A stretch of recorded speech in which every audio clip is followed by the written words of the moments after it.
আজকে বৃহস্পতিবার, ঘরে প্রতি বৃহস্পতিবার যেহেতু মা লক্ষ্মীর পুজো দেওয়া হয় সেই জন্য আলপনা দিচ্ছি।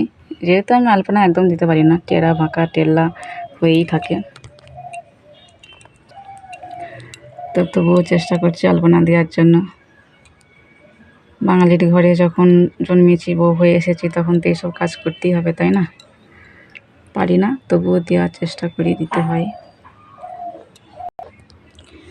তো এই যে দিয়েছি, দেখো আলপনাটা এই একটা করেছি টেল্লা বাঁকা, আর এই যে চৌকাটে দিয়েছি।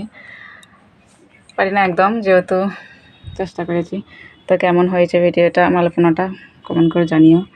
আর সবশেষে বলতে হয়, এসো মা লক্ষ্মী বসো ঘরে, আমারে ঘরে থাকো আলো করে।